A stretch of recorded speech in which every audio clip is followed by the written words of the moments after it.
कहते हैं जुनून इंसान को कहीं भी पहुंचा सकता है।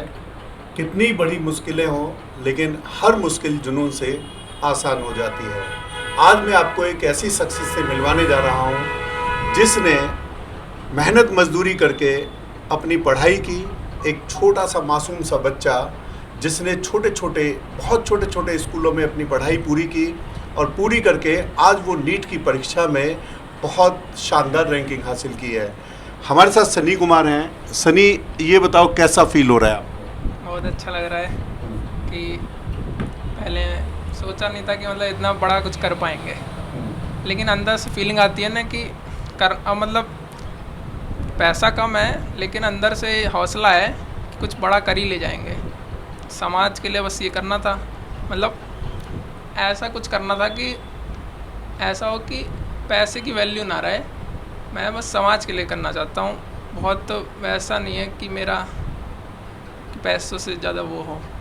बिल्कुल सनी, आपकी चारों तरफ जो है प्रशंसा हो रही है, क्योंकि आप ऐसे परिवार से आते हैं। आप जितना भी वक्त आपका गुजरता था तो उसमें आप दुकान जो आपकी भाई या पापा ये सब उस दुकान को चलाते हैं, उसमें आपका भी कंट्रीब्यूशन रहता है। आप समोसे तलते हैं, चाय बेचते हैं, साथ साथ पढ़ाई करके आपने एक मुकाम हासिल कर लिया है। तो कितना मुश्किल था आपके लिए? बहुत सारे लोगों को लग सकता है कि बहुत ही मुश्किल है, ये कैसे करता है, मतलब कैसे कैसे हो सकता है। लेकिन आप मेरे लेवल पे आके सोचेंगे कि बहुत ही मुश्किल नहीं है ये। उतना हो सकता है कि आपको लगे कि बहुत ही मुश्किल है, लेकिन उतना नहीं है जितना बाकी लोग सोचते हैं।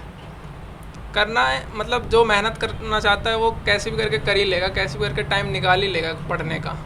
12th में तो ये था कि मतलब स्कूल था तो पढ़ने का थोड़ा टाइम कम मिलता था, इसी वजह से मैं 12th के साथ नहीं निकाल पाया, इसलिए मुझे 1 साल ड्रॉप लेना पड़ा। तो 1 साल ड्रॉप लिया तो उसमें फिर स्कूल नहीं जाना पड़ता था, तो उसमें जो स्कूल का टाइम है उसमें मैं ये जो अपनी प्रिपरेशन है उसको मैं टाइम दे पाया। एक वीडियो जो है वो भी वायरल हो रहा है कि आपने जो नोट्स हैं वो बनाए हुए हैं, पूरी दीवारों पे चिपकाए हुए हैं। कितने कितने घंटे टाइम जो है स्टडी के लिए देते थे और काम, क्योंकि जीविका चलाने के लिए पैसे की ज़रूरत होती है और एक भरा पूरा परिवार आपके साथ पीछे है, तो परिवार की जिम्मेदारी है, साथ में पढ़ाई की जिम्मेदारी, तो कितना मतलब कैसे टाइम निकालते थे, कैसे टाइम मैनेज करते थे? दुकान के लिए तो बस 4-5 घंटे देने पड़ते थे, बाकी जितना भी टाइम है मैं बाकी पढ़ाई को ही देता था। दुकान पे भी ऐसी बात नहीं है कि मैं बस सिर्फ दुकान पे ही ध्यान दे रहा हूँ, जितना भी थोड़ा बहुत टाइम है वो दुकान पे भी निकाल के पढ़ लेता था, लेक्चर ले लेता था, क्योंकि मैं ऑनलाइन पढ़ता था तो ऑनलाइन रिकॉर्डेड वीडियो भी होती थी, तो उनको पढ़ के मैं थोड़ा बहुत दुकान पे भी टाइम निकाल लेता था। बाकी सुबह से मतलब सुबह जब उठता था ना मैं, उसके बाद 4 बजे दुकान लगती थी, तो सुबह से 3 बजे तक मैं पढ़ता रहता था।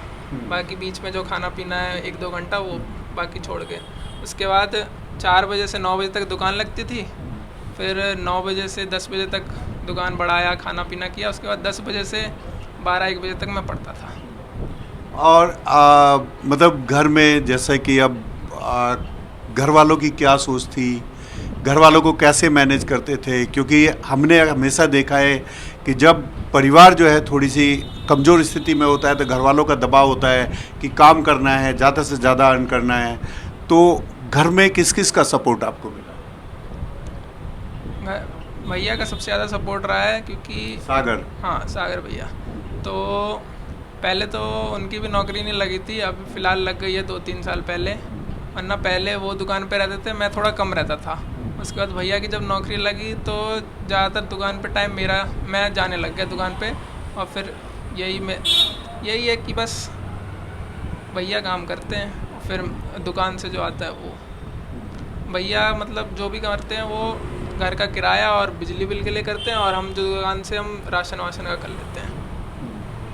तो क्या उसके अलावा आप जैसे परिवार में और भी लोग हैं, परिवार में आपके छोटे बहन भाई भी हैं, आप कितने बहन भाई हैं और अभी क्या स्थिति है सबकी? सागर कमाते हैं, अब आप पढ़ाई अब कंप्लीट करके अब आपका एडमिशन हो जाएगा, आप दूसरी पढ़ाई शुरू हो जाएगी। बाकी परिवार के जो और सदस्य हैं वो कितने सदस्य हैं और क्या कर रहे हैं अभी?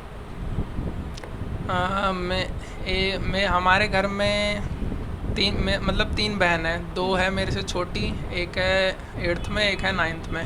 वो भी एक सरकारी स्कूल में पढ़ रही हैं और एक अभी प्राइवेट स्कूल में गई है, क्योंकि जो स्कूल है ना एक सरकारी, वो 8th तक ही है।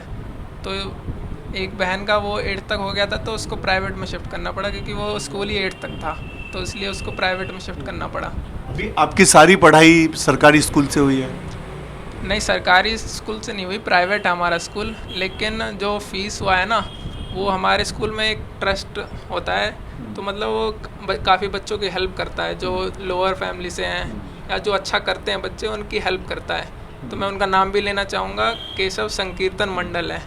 तो उन्होंने काफ़ी मतलब बचपन से ही ज़्यादातर उन्होंने हेल्प करी है फीस के लिए। भावराव देवरस, भावराव देवरस सरस्वती विद्या मंदिर, वहाँ पे पढ़ा। वहीं से पढ़ाई, 12th वहीं से? 12th में मैं फर्स्ट भी आया था अपने स्कूल में। अच्छा, अब आप जो है एक अब आप पढ़ाई करने जा रहे हैं, आप एक डॉक्टर बन जाएंगे, तो आप क्या मैसेज देना चाहेंगे उन लोगों के लिए कि जो आप पढ़ाई में पीछे रहते हैं या पढ़ाई के लिए बहाने बना देते हैं और अच्छे मार्क्स होते हैं पर फिर भी कंपटीशन क्रैक नहीं कर पाते हैं, तो उनके लिए आप क्या मैसेज देना चाहेंगे? ये मतलब जो अगर आप इस फील्ड में आना चाह रहे हैं ना, मेडिकल फील्ड में, आपको पेशेंस रखने की काफ़ी ज़रूरत है। मतलब ये सोचते हैं कि लोग इस साल नहीं हुआ, अगले साल, मतलब इस साल नहीं होगा तो क्या होगा। मतलब ये है कि लोगों को ये सोचना पड़ेगा, मतलब पेशेंस सबसे ज़्यादा रखना पड़ेगा। वो मतलब ये नहीं कह सकते कि इस साल ही करना है, अगर हम ये सोचेंगे कि इसी साल करना है तो नहीं होगा। मैं मतलब जिस दिन पेपर देने जा रहा था ना, उस दिन में मेरी बहुत अच्छी प्रिपरेशन नहीं थी कि मैं बहुत ही अच्छा कुछ कर लूँगा, लेकिन इतना था कि ठीक है, अच्छा खासा जो पढ़ा है ठीक है, अगर नहीं हुआ तो मैं अगले साल देने की कोशिश करूँगा। तो शायद मेरा वहीं पे डर निकल गया था कि मैं अगले साल के लिए भी तैयार हूँ, कि अगर इस साल नहीं हुआ तो मैं अगले साल दे दूँगा। अगर आप जा रहे हैं पेपर देने और आप सोच रहे कि मैं करके ही आऊँगा, मुझे 720 का पेपर है तो 720 ही लाने हैं, तो आप पेपर में वहाँ हिचकिचा जाएंगे, मतलब आपके हाथ नहीं चलेंगे वहाँ पे, आपका मतलब काम नहीं करेगा हाथ। सनी, एक बहुत वैसा सवाल है, क्योंकि जो परिवार की स्थिति थी बीच में बहुत नाजुक हो गई थी, क्योंकि जिस तरीके से जो परिवार के आपके बड़े पापा थे, उनकी दोनों किडनी खराब हो गई थी, एक्सपायर हो गए थे, स्थिति बहुत दयनीय हो गई। ऐसे में कितना मुश्किल था आपके लिए पढ़ना?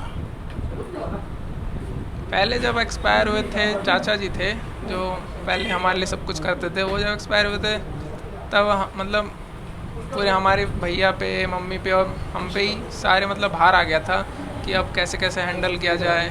तो फिर तब उस समय बहुत दिक्कत हुई थी, नौकरी भी नहीं थी भैया की। फिर ऐसे ही चल धीरे धीरे फिर भैया नहीं नौकरी मिली, फिर प्रमोशन थोड़ा बहुत हुआ, फिर ऐसे करके फिर मैंने दुकान संभाला। पहले मैं भी नहीं जाता था ज़्यादा दुकान पे, फिर मुझे भी दुकान पे जाता था, फिर उससे। एक कहावत है कि 100 मील का सफ़र भी पहले कदम से शुरू होता है, और शायद सन्नी की यही शुरुआत थी कि अपने परिवार की परिस्थितियों को देखते हुए उसने मेहनत की और आज वो मुकाम हासिल कर लिया जो कल ये समाज के लिए एक लाभदायक भी होगा और समाज के लिए काम भी आएगा। कैमरा पर्सन उमेश सिंह के साथ मैं यूसुफ, न्यूज़ 24 नोएडा।